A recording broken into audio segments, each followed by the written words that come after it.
여러분 혹시 최근 극장가에서 조용한 반란을 일으키고 있는 영화 한 편 알고 계신가요? 대대적인 TV 광고도 화려한 마케팅도 없었습니다. 하지만 오로지 영화를 본 관객들의 뜨거운 눈물과 입소문만으로 박스오피스를 역주행하며 좌석 판매율 1위를 기록한 작품이 있습니다. 바로 박시후, 정진훈 주연의 영화 신의 악단입니다. 2025년의 마지막 날, 선물처럼 찾아온 이 영화는 극장을 나서는 관객들의 눈시울을 붉히게 만들며 기대 없이 갔다가 인생 영화를 만났다는 극찬을 받고 있습니다. 도대체 이 영화의 어떤 힘이 사람들의 마음을 움직인 걸까요? 오늘은 10년 만에 스크린으로 돌아온 박시후의 복귀작이자 천만 영화 7번 방의 선물 작가의 마지막 유작이기도 한 신의 악단에 숨겨진 경이로운 제작 비하인드 스토리를 낱낱이 파헤쳐 보겠습니다. 이 영화를 보신 분들이 가장 놀라는 점 중 하나는 바로 이 모든 설정이 실화에 기반하고 있다는 사실입니다. 시계바늘을 1994년 평양으로 돌려보겠습니다. 당시 북한은 국제사회로부터 종교 탄압 국가라는 거센 비판을 받고 있었습니다. 체제 유지를 위해 대외적인 이미지 쇄신이 절실했던 북한 지도부는 아주 기발하고도 황당한 계획을 세웁니다. 우리도 종교의 자유가 있다는 것을 전 세계에 보여주자는 것이었죠. 그 타겟은 바로 세계적인 복음 전도사 빌리 그레이엄 목사였습니다. 북한은 그를 초청해 대규모 부흥회로 열기로 결정합니다. 하지만 치명적인 문제가 있었습니다. 평양 시내에 진짜 기독교인이 단 한 명도 없었던 것이죠. 여기서 북한 정부의 믿기 힘든 연극이 시작됩니다. 보위부 요원들, 예술단원들, 그리고 간부의 부인들을 강제로 소집해 오늘부터 당신들은 열성적인 크리스천이다 라는 특명을 내린 겁니다. 영화 속 주인공들이 찬송가를 배우고 예배 형식을 익히며 눈물을 흘리는 연기를 연습하는 장면은 결코 허구가 아닙니다. 실제로 당시 평양 음대에서 노래를 가장 잘하는 이들을 뽑아 찬양단을 꾸렸고 그들은 살기 위해 그리고 체제를 위해 가장 독실한 신자인 척 연기해야만 했습니다. 여기서 주목해야 할 장소가 바로 칠골 교회입니다. 1899년에 세워진 이 유서 깊은 교회는 사실 김일성 주석과 깊은 인연이 있습니다. 그의 외할아버지 강도눅이 이 교회의 장로였고 김일성 역시 어린 시절 어머니 강반석의 손을 잡고 이 교회를 다녔다는 기록이 실제합니다. 역사의 아이러니 속에서 탄생한 가짜 신자들의 찬양. 이 기막힌 설정이 영화보다 더 영화 같은 현실이었기에 관객들이 느끼는 전율은 더욱 컸을 것입니다. 신의 악단이 관객들의 심금을 울리는 또 다른 이유는 이 영화의 각본에 담긴 절절한 진심 때문입니다. 이 영화는 1280만 관객을 동원하며 대한민국을 울렸던 영화 7번 방의 선물에 김항성 작가님이 마지막으로 집필한 유작입니다.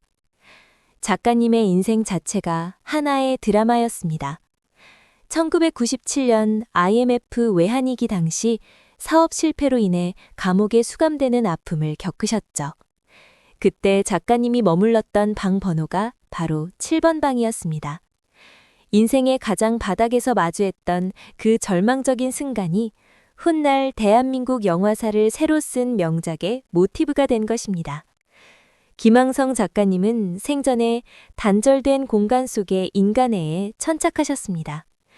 7번 방의 선물이 교도소라는 물리적 장벽 안의 사랑을 다뤘다면 신의 악단은 지구상에서 가장 폐쇄적인 국가 북한이라는 공간을 배경으로 삼았습니다. 살기 위해 가짜로 신을 찾아야만 했던 이들이 그 가짜 연기 속에서 어떻게 진짜 인간적인 교감을 나누고 변화해 가는지 작가님 특유의 따뜻하고도 날카로운 시선이 영화 곳곳에 녹아 있습니다. 작가님은 끝내 완성된 영화를 보지 못하고 세상을 떠나셨지만 그가 남긴 진심은 통한다는 메시지는 영화의 한 장면 한 장면에 살아 숨쉬고 있습니다. 영화의 시각적인 리얼리티는 그냥 만들어진 것이 아닙니다. 김영엽 감독은 북한의 차갑고도 황량한 분위기를 그대로 담아내기 위해 한국에서의 촬영을 과감히 포기했습니다. 대신 그들이 향한 곳은 구공산권의 투박한 건축물과 광활한 대지가 그대로 보존된 몽골이었습니다. 하지만 몽골의 촬영 현장은 그야말로 지옥과 같았습니다. 영하 30도를 넘어 40도에 육박하는 살인적인 추위가 배우와 스태프들을 덮쳤습니다. 카메라 장비가 얼어붙어 작동을 멈추고 배우들이 입을 뗄 때마다 하얀 입김이 화면을 가릴 정도였죠. 박시우 배우를 비롯한 악단원 역할의 배우들은 혹겹의 옷차림으로 눈밭을 굴러야 했고 심지어 맨발로 얼음 위를 걷는 장면까지 대역 없이 소화했습니다. 촬영 중 수염에 실제로 고드름이 맺히고 살점이 떨어져 나갈 것 같은 고통 속에서도 촬영은 계속되었습니다. 정진훈 배우는 인터뷰에서 현장이 너무나 가혹해서 연기가 아니라 실제 생존을 위한 투쟁이었다. 그 고통이 오히려 배우들을 하나로 묶어주었고 영화 속 악단원들이 느꼈을 절박함을 이해하는데 결정적인 도움이 되었다고 회고했습니다. 스크린 너머로 전달되는 그 차가운 공기는 연출된 효과가 아닌 제작진의 처절한 사투 그 자체였던 셈입니다. 영화 속 배우들의 북한 사투리가 어색함 없이 귀에 꽂히는 데는 숨은 공신이 있습니다. 바로 영화 공적, 헌트, 모가디슈, 645, 그리고 드라마 사랑의 불시착까지 담당했던 국내 최고의 북한 전문가 백경윤 작가입니다. 실제 북한 보위부 출신인 백경윤 작가는 신해악단의 신하교 각색 단계부터 깊숙이 참여했습니다. 그는 박시후와 정진훈에게 1대1로 북한 사투리 과외를 진행했는데 단순히 억양을 가르치는 수준을 넘어 각 캐릭터의 지위와 성격에 맞는 미묘한 어감 차이까지 지도했습니다. 보위부 장교인 박교순의 절제된 말투와 음악가들의 예술적인 감성이 섞인 말투를 철저히 구분한 것이죠. 실제 경험자가 전해주는 북한 내부의 생생한 묘사와 에피소드들은 영화의 생명력을 불어넣었고, 이는 관객들이 영화 속 생황을 현실처럼 느끼게 만드는 가장 강력한 무기가 되었습니다. 이 영화는 배우 박시후에게도 남다른 의미를 갖습니다. 영화 사랑 후회 이후 무려 10년 만에 스크린 복귀작이기 때문입니다. 긴 공백기를 깨고 선택한 작품인 만큼 그가 쏟은 열정은 대단했습니다. 개봉 전 예상치 못한 개인적인 논란이 있기도 했지만 박시우는 제작보고회에서 명백한 허위 사실에 대해 법적 절차를 밟고 있다며 정면 돌파를 선택했습니다. 오로지 작품의 진정성으로 평가받겠다는 그의 각오는 연기에 그대로 투영되었습니다.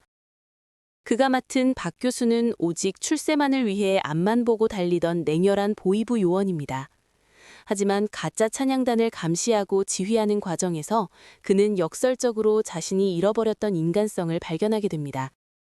박시우는 찬양 장면을 촬영하며 제작진에게 이런 말을 남겼습니다. 저는 이 장면에서 관객들이 제 노래 실력에 감탄하기를 원하지 않습니다. 그저 이 인물이 느끼는 당혹감, 그리고 그 안에서 피어나는 찰나의 진심을 느껴주셨으면 좋겠습니다. 그의 말처럼 영화 후반부, 박교순의 눈빛이 흔들리며 변화하는 과정은 박시우라는 배우의 내공을 다시 한번 증명해 보였습니다.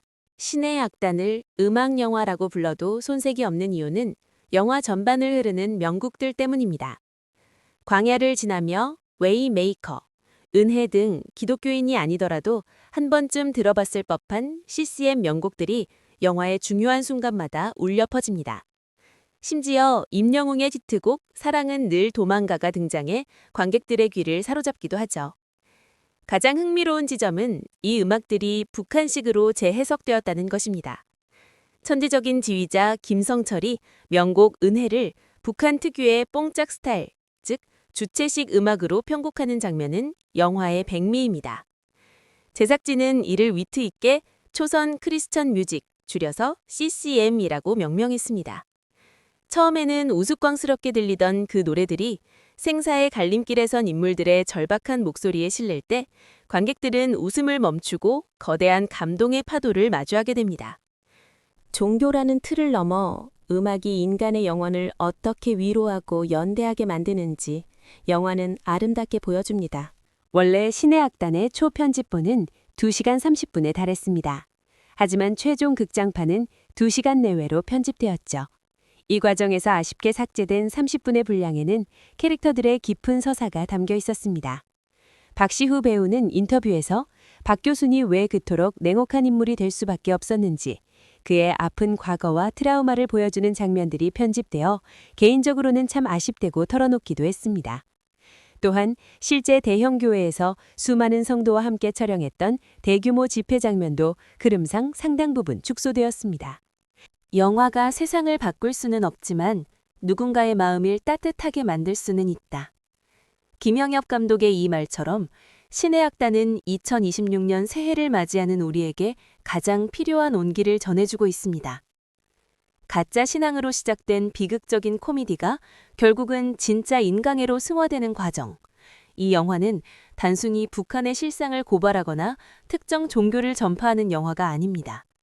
억압된 환경 속에서도 굴하지 않는 인간의 존엄성, 그리고 진심은 어떤 장벽도 허문다는 보편적인 진리를 이야기하고 있습니다. 박스오피스 꼴찌에서 시작해 자석 판매율 1위라는 기적을 쓴 신의 악단.